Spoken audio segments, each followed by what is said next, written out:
Kasama na po natin ang ating mga guests to celebrate Women's Month po. Sila po ay mula sa Philippine Army.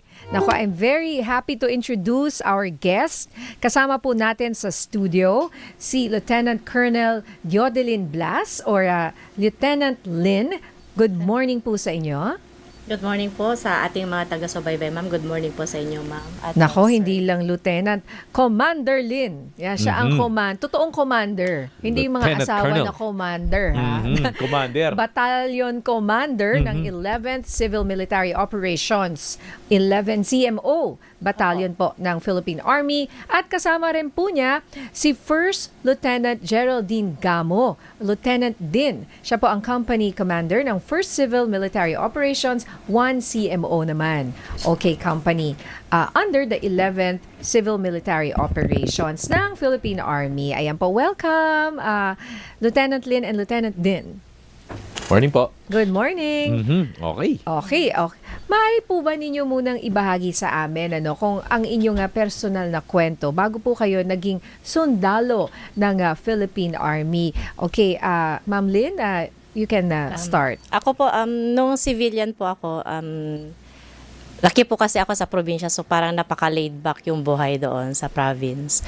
And then, bata, and then hanggang nung naging high school, mahilig po kasi ako na kapag wala pong pasok ay nag-explore ng mga places from our barangay. So, nakakamit ng iba't ibang tao sa neighboring barangay. So, parang yun yung nakita ko na naging passion ko noong civilian ako bago pumasok sa military. And then, college student po ako nung nag-take po ako ng exam para pumasok sa academy. So, 1 semester lang po yung nakuha ko noong college student ako bago ako natanggap para mag-kadete po sa academy po.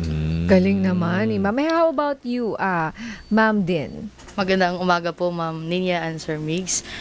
Sa akin naman po, lumaki po kasi ako sa simpleng pamilya na nabubuhay sa pagsasaka. So bata pa lang ako ay tumutulong na ako sa aking mga magulang sa aming maliit na sakahan at nagbibenta na din ako ng mga pagkain sa paaralan. So sa karanasan kong iyon, doon po nabuo ang aking pangarap at determinasyon na magsumikap para makamit ito.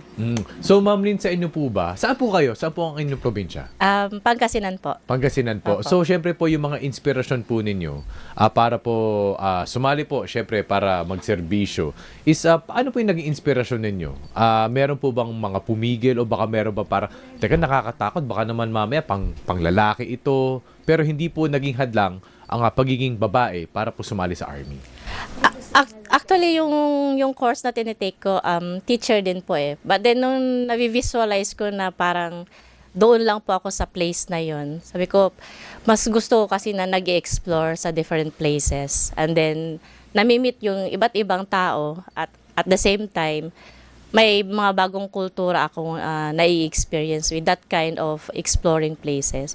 So yun yung isang naging inspiration ko na kapag pumasok po ako sa military, para siyang extension nung hilig ko po na ganun, na may mamit na mapuntang ibang lugar, mamit na iba't ibang mga tao, at the same time yung kultura nila na it's a new knowledge at experience na experiencing with them. Opo, at yung pagsiservisyo sa bayan, gano'n na po kahalaga yun sa inyo, Ma'am? Of course, napaka-importante siya kasi isang malaking fulfillment na at the same time yung gusto mong ginagawa ay nakakatulong na rin at the same time sa mga taong na i-engage mo. So isa siyang fulfillment para sa akin na it's not just doing what you love, but you're also extending your help at your service to the people.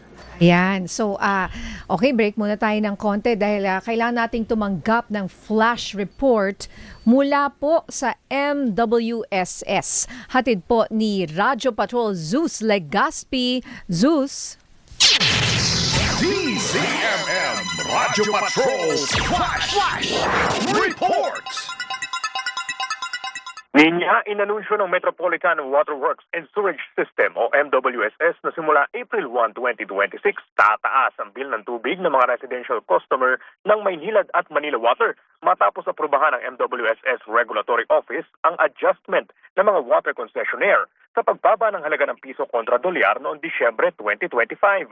Tataas ng piso ang bill ng mga customer ng Maynilad na kumukonsumo ng 20 cubic meters kada buwan, habang 29 centimos naman ang itataas sa bill ng mga customer ng Manila Water na kumukonsumo rin ng 20 cubic meters ng tubig kada buwan. Paglilinaw ni MWSS Chief Regulator Patrick T, hindi pa kasama sa adjustment ang epekto ng gulo sa Middle East. Abangan ang iba pang detalye sa DZMM Radyo Patrol 630 at DZMM Teleradyo. Yan ang balitang kumpirmado, sigurado. Ito ang Radyo Patrol, Zeus Legaspi, DZMM.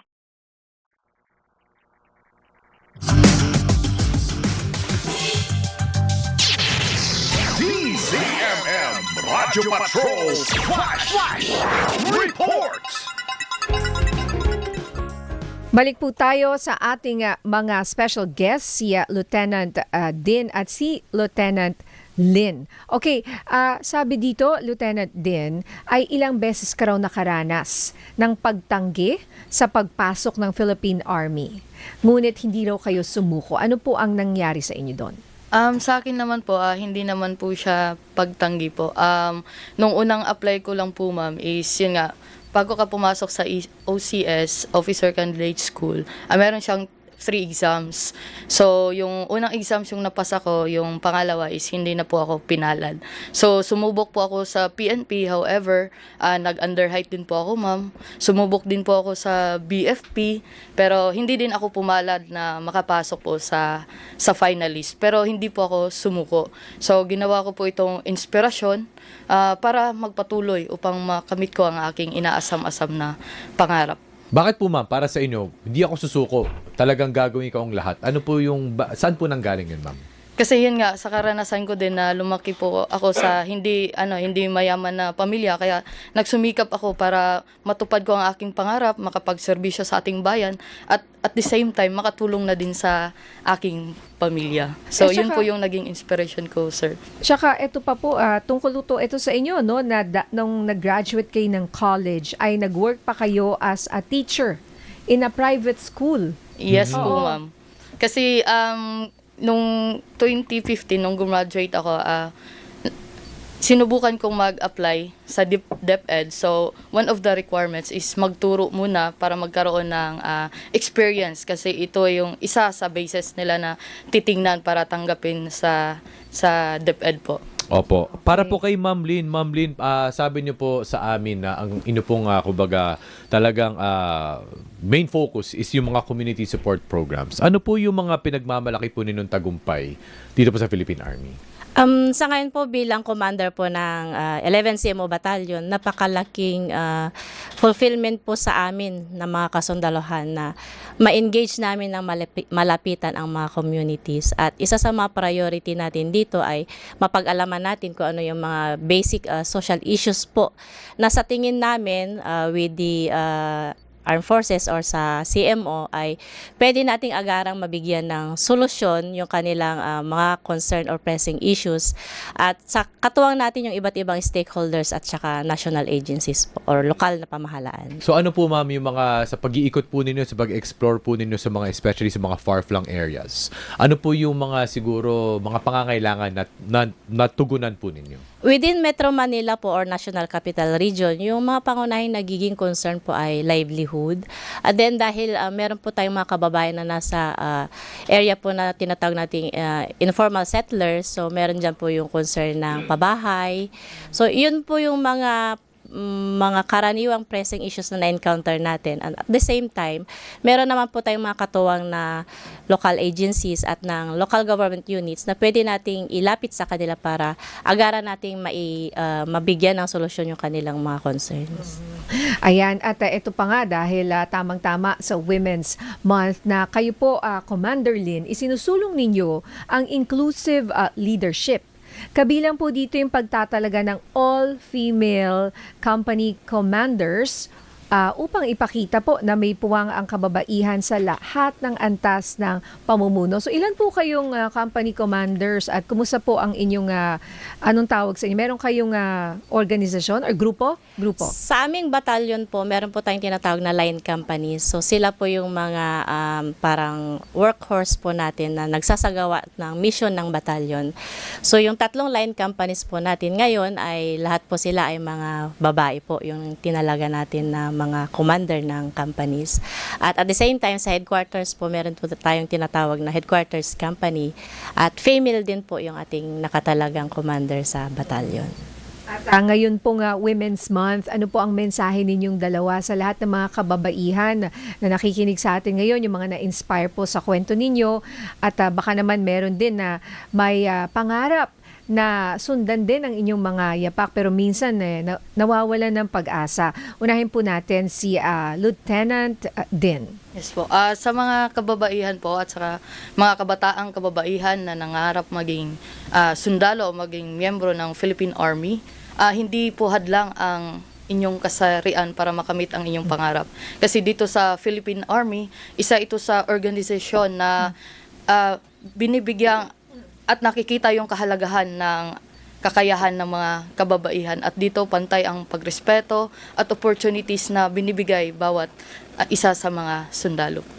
Ayun. How about you, Commander Lynn?